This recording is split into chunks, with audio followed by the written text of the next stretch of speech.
If you are the type of person that is interested in taking advantage of the market by selling at the top, waiting for the bubble to burst, getting back in the market before it goes back to the moon, well, then this video is for you. That's right, this video is all about the secrets of timing the market and the results that you'll see if you're smart enough to sell at the peak, buy back in at the low, then sell at another peak, buying back in at a low and sell at another peak, buy back in at another low, selling back at a high. In this video, I was prepared to tell you that time in the market always beats timing the market. And that's what I've thought forever. And I thought to myself, let me crunch the numbers and show these real estate day traders just how wrong they are. And so to prove myself right, I did just that. I calculated the timing of the market and found out that, yeah, I was wrong.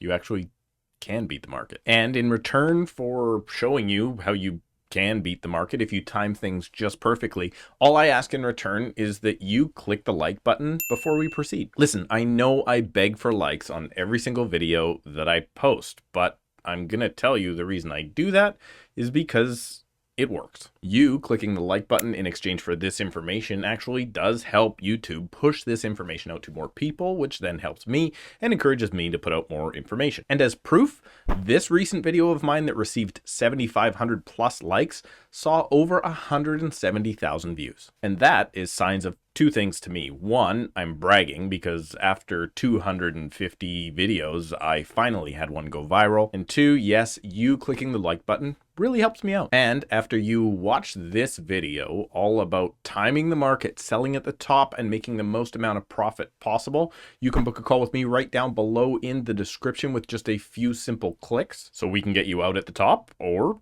in at the bottom. And now on to buying and selling, and buying again and selling again, and buying again and selling again, and buying. Well, you get it. So again, the reason for this video is the fact that I wanted to show people how foolish it is to think that you can perfectly time the market and as a result of that end up better off, and that time in the market has always been better than trying to time the market. And well, after running the numbers to try and prove you how right I was, I found out that I was wrong.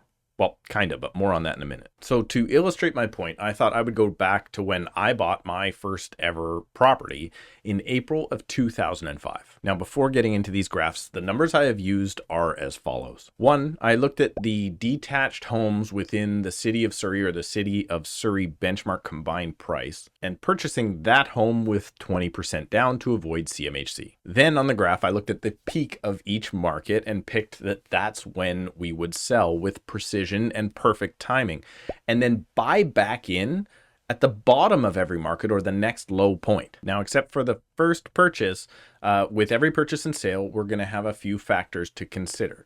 Mainly when you purchase a new property here in BC, you do have a transfer tax. That transfer tax is quite high, but for simplicity here, it's basically 2% minus $2,000. And with every sale on a property, you're gonna have real estate fees that come in. And here in my marketplace, the most common real estate structure that you're gonna find for compensation of both the listing agent and the selling agent is 7% on the first $100,000 and 2.5% on the balance. Now, fees are completely negotiable, and there are different business models depending on the level of service and the type of marketing that you choose and the company that's providing that service. But I am going to use the assumptive fees, of which I see most commonly in the business, for the purpose of these calculations. And with that said, let's hop into the graphs here. Sorry, I have graphs like crazy because I'm that guy, and I got a math chart over here because I've already done the math, and we're going to take a look at this all together. Now, hopping back into StatCenter, if you're familiar with the channel, I'm actually going to roll up my sleeves here and get into this and get a little bit more comfortable. StatCenter is an amazing tool that us agents here use, both in the Fraser Valley board as well as the Greater Vancouver Real Estate Board. Real Estate Board of Greater Vancouver? Anyway, don't hold me to that. It's not my board. I don't know. Okay, so let's take a look here. Now, the numbers you're currently seeing are for 3 years, and they are for the Fraser Valley Real Estate Board. I said I would go into Surrey combined, which is the whole city of Surrey, and particularly excluding White Rock, which is in some other calculations for the city of Surrey. Now that we have a baseline, we are going to get into detached housing And I'm going to go to the maximum because benchmark price was tracked originally starting in January of 2005. And because of my experience in the real estate industry, in the real estate market, starting before I was a realtor in April of 2005, that's where I thought we would start. So in April 2005, you could buy a detached home in the city of Surrey, hold your hats, for almost $405,000. So let's say you bought exactly at the benchmark price and you paid 20% down. The 20% down on that would be $80,940. Again, for the first purchase, we're not going to include property purchase tax because it would be the same whether or not you held the property or you resold or not. At that time, I believe that was actually still under the first-time buyer exemption as well. Over the first-time buyer exemption. So anyway, we're not going to calculate that here at all. But let's say you bought in at 404.7. Now, you're going to actually go all the way here until July. Actually, you know what? This should make this easier. There, the graph's a little bit easier to understand now. So you're going to go all the way to July of 2008 to find the absolute peak before the 2008 financial crisis. And at that time, if you were smart enough, July 2008 to sell your home, very likely you would have sold it for $553,700. Now, at that point in time, you're going to say with the equity that you had in and the down payment, in other words, and what you've seen grow, you're going to be almost $230,000 worth of equity. Now, unfortunately, I'm not smart enough, nor is mortgages my specialty. I did not go so far as to include or exclude mortgage interest payments versus principal. I'm just going to talk about equity that has been put into the property originally versus the sale price, tops and bottoms, if you're following. So let's say you sold at that point. Well, if you're going to sell at $553,700 using the most common commission structures that we see, you're likely going to have almost a $20,000 bill. I'm going to say it's $19,259.63, just in case somebody was calculating. That is GST in, by the way. And now, so you're going to now wait until March 2009. Now, a lot of people think that the market was really, really bad for a long, long time, like it was in the States. Wasn't here. We have a much secure and better banking system in Canada, and it was not really an issue. So your top to absolute bottom was March 2009. So if you were smart enough to buy back in March 2009, you would have bought your original house for 404, you would have sold for 553, you would have bought back in at 497 after a 10% drop. Now, you're going to have, let's call it an almost $8,000. I see currently here $7,954 in purchase tax. But this is kind of where it gets cool. This is actually the longest holding period from peak to peak because you can see this kind of steady upward trend. So you're going to hold on to this house from, I said March 2009, and you're going to hold it all the way until the foreign buyer tax was brought in August of 2016. Now, the announcement for the foreign buyer tax was made in like late June or early July. And they applied it to every single sale. So if you were smart enough to time this perfectly and sell in August, I think the peak, if you were really in the market at that time, would have technically been July, but the stats report slightly lower. You would have now sold that house for $1 million. Well, $1,010,000. Let's call it $1,009,300. When you go to sell this time, your real estate fees will obviously be much greater. So we're almost $32,000. We're going to call it $31,219.13. And then that money is going to get reinvested at the absolute bottom, which is January of the following year. So you sold out, you're out for 6 months. You buy back in before the market starts going up. These assumptions in this calculation are all that you have perfect timing. You sell at the absolute top and you don't miss it by a month, and you buy back in at the absolute bottom. We all know that's not going to happen, but let's keep going. This is the timing market, people. Obviously you guys think you're great, so you're gonna time it perfectly every single time. January 2017, you buy back in the market for $958,000. So you just saved another $50,000 because the market came tumbling down. Obviously, that's only about a 2.5% decrease instead of a 10% decrease the time before. But when you purchase that property, now your purchase tax is $17,160. And then you're going to hold on to that property now until May 2018. May 2018 is right around when they brought in the stress test. The stress test was the next big dip in our market. If you don't know what the stress test is, basically people used to qualify at the actual rate they got from the bank. Then they brought in rules at the federal level that says you have to qualify for 2% higher than what you're actually getting, and they've monkeyed around with those rules since then. But let's say you bought in at that 958.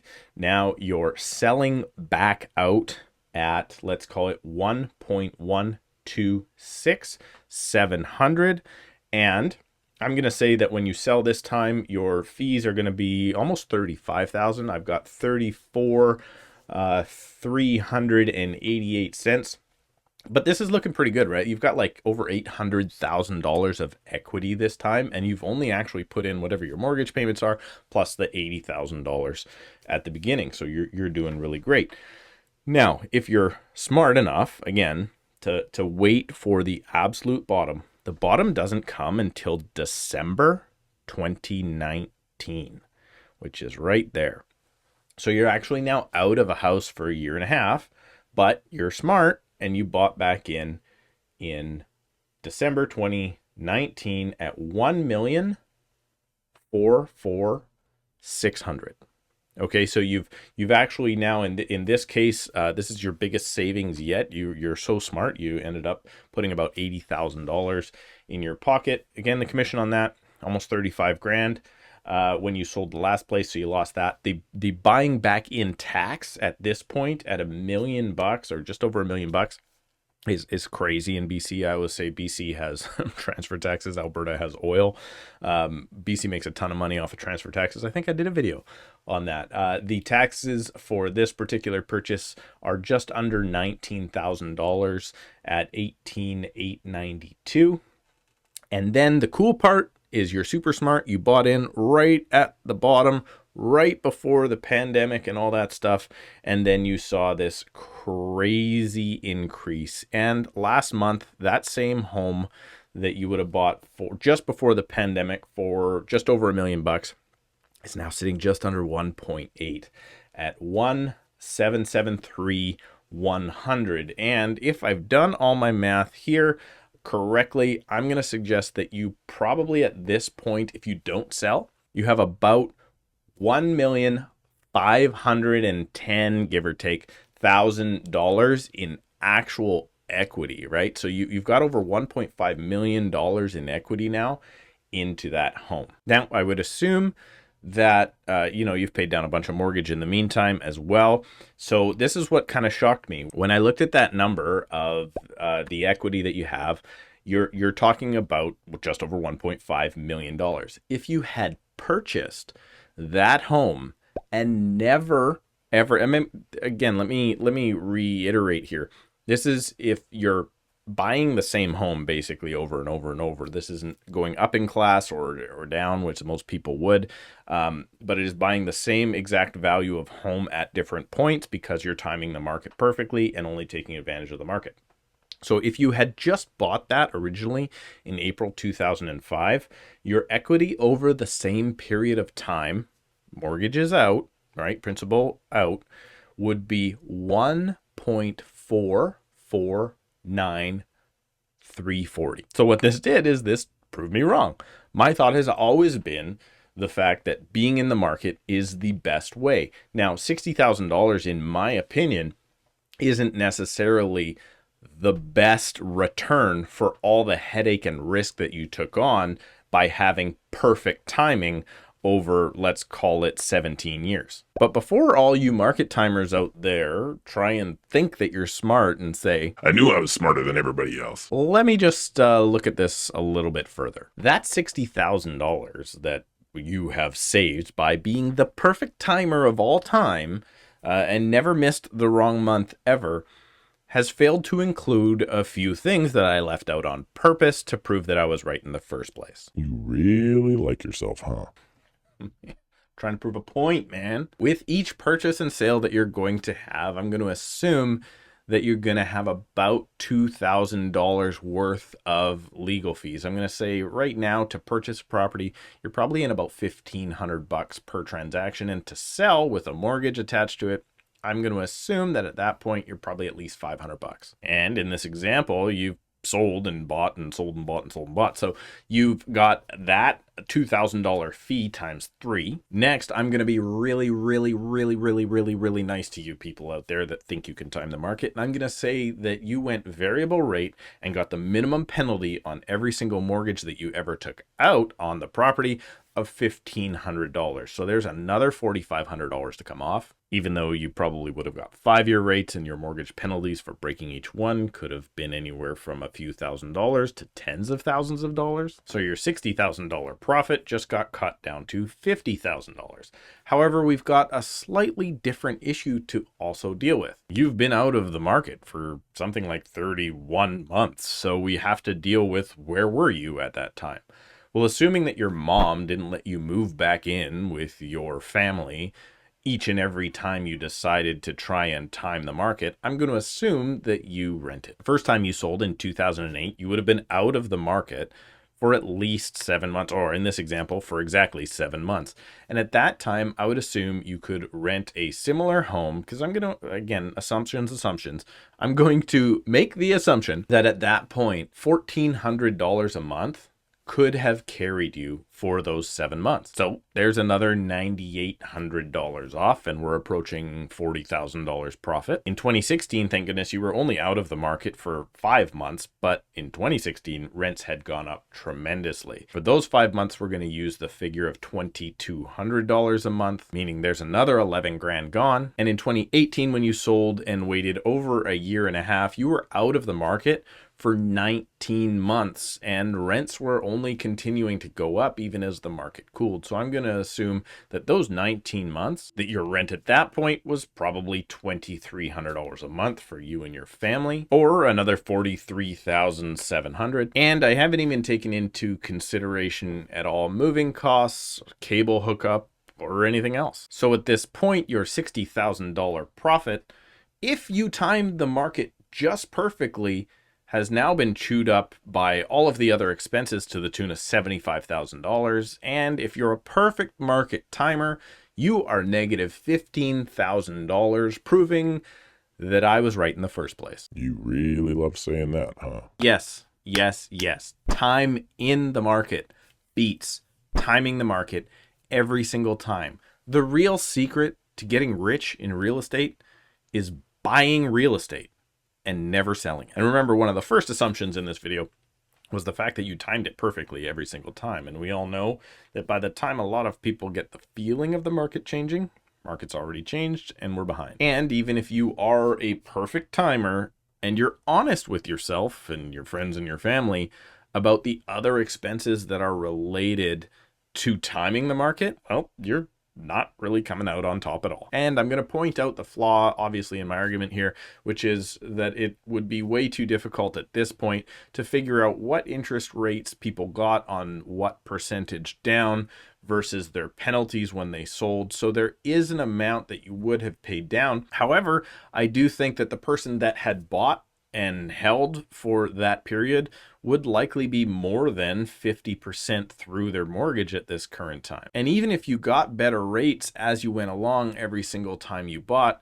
mortgages are interest loaded on the front end. So every time you redo a mortgage, I would suggest you're probably not going to re-amortize as when you first bought 17 years ago. So again, that leads me to the guy that just bought and stayed put being further ahead. Not to mention the fact that that person hasn't had to uproot their family, worry about the headaches and the stresses of selling, and keep people like me employed. And I'm going to kind of reiterate what I said earlier about mortgage penalties. I've seen many of them be tens of thousands of dollars, or $20,000 or $30,000.